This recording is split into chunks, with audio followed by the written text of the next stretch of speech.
When you commit yourself completely to your dreams and maintain the strength to follow through, you will succeed in reaching your goals. Coming to America when I was 12 years old, I didn't know English, but expected to do well in school and in an environment that I didn't know anybody. I was placed in an advanced French class because of the stereotype that all Vietnamese know French. It was so frustrating that at one point I just wanted to drop everything and give up. But my parents' sacrifices for my family's future motivated and gave me the strength to move on. With hard work and dedication, I graduated as the top student from Burlingame High. At San Francisco State, I wanted to be a pediatrician, but blood makes me faint and I don't handle emergency well.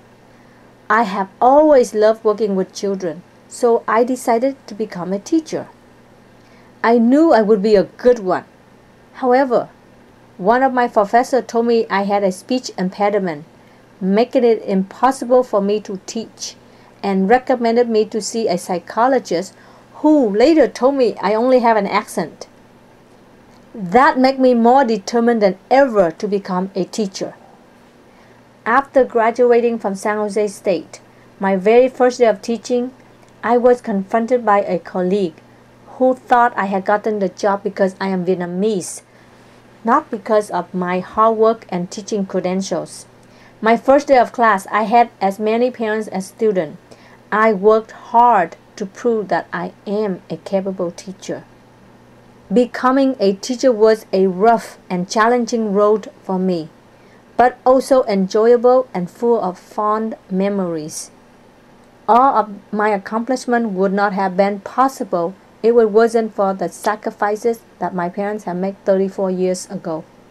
My name is Khanh Hoa, the oldest of 6 children born in Long An, South Vietnam, to a very wealthy family in 1962. Most of my childhood was spent living with my grandparents in the countryside because my father worked in Saigon with the U.S. government on a daily basis. This put our family in jeopardy, labeled as traitors by the communists.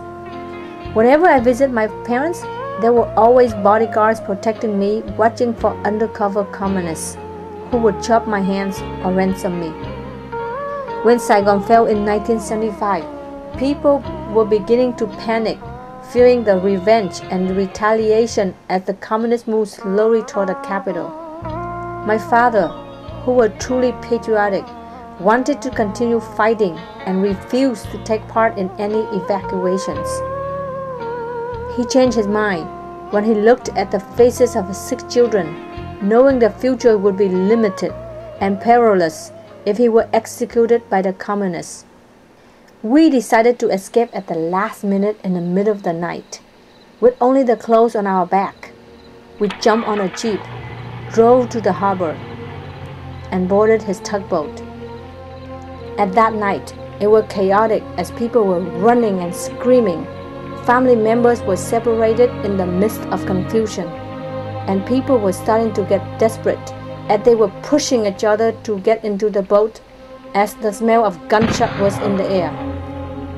Our unlit boat departed from the dark shore along with other boats as the communists ambushed and killed many of the escaping refugees in boats with lights. Luckily, we made it our life.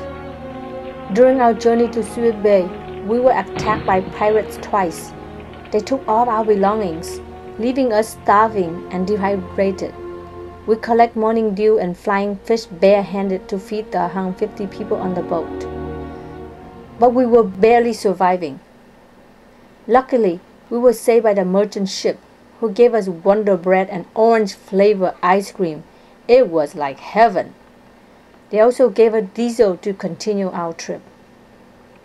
We stayed at Subic Bay for a month, Guam for another month, and finally, we came to Camp Pendleton in San Diego. My family had a choice of being sponsored in Alaska or Burlingame. My mom chose Burlingame because she wanted to be close to an area where they sell jade. The United Methodist Church of Burlingame sponsored us. They were very generous by taking care of our everyday needs for 6 months, including renting a house, which my parents eventually bought.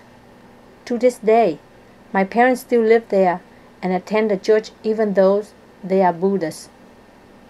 My father, who used to be an important figure in Vietnam, was offered a job as a janitor. My mother, who had never worked a day in her life, worked in an assembly line.